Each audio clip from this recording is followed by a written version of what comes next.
खुलुमबाय। बड'लेण्ड रादाब नायगिरि बयनिसिमबो फुंबिलिनि गोजोन हामलायथिखौ बावहरबाय। दिनै 30 नभेम्बर 2024 इं मायथाइनि सानसेनि फानजामुथियाव थानाय राशिफोरखौ फरायथिनो लाबाय। मेष राशि। देहायाव सानाय सुनाय बारायगोन। जानाय लोंनायनि फारसे सांग्रां जानांगोन। मावनो दांनो हायै जागोन। वृष राशि। थांखि लानानै हाबा मावनो हागोन। नाजानाय थायोब्ला जाफुंसारनायखौ मोननो हागोन।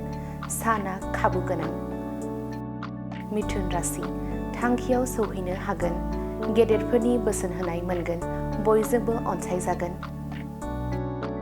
कर्कट राशि। नखरनि गोजोन थासारिया दुंहाव जागोन। बिमा बिफाया गाबखांगोन।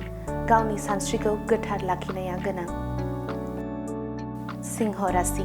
साना बायदि गाज्रि जाथायजों बुंफबनाय जानो हागौ। रांखावरि जोबस्रांगोन। सांग्रां थानांगोन। कन्या राशि। बायदि मोजां खाबु आखायाव फैगोन।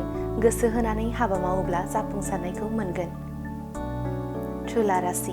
खहा गोनां सान। बेसेन गोसा मुवा बेसाद गोमानो हागौ। सांग्रां थायोब्ला खहानिफ्राय बारग'नो हागौ।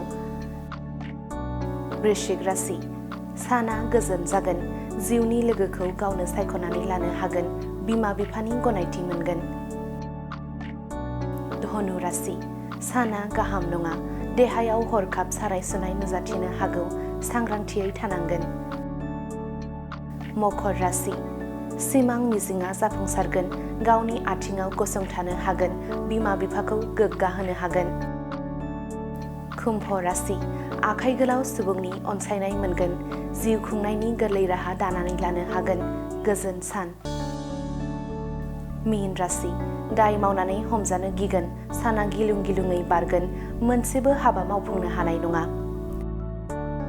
दिनैनि राशि फरायथिनाया एसेनोसै। बेजों लोगोसेनो दिनैनि साना बुहुमनि साफ्रोमबो सुबुंफोरनि थाखाय गाहाम जाथों। बेनि थाखाय बड'लेण्ड रादाब नखरनि जानानै इसोरनि खाथियाव आरज गाबनाय थाबाय। गोजोन्थों।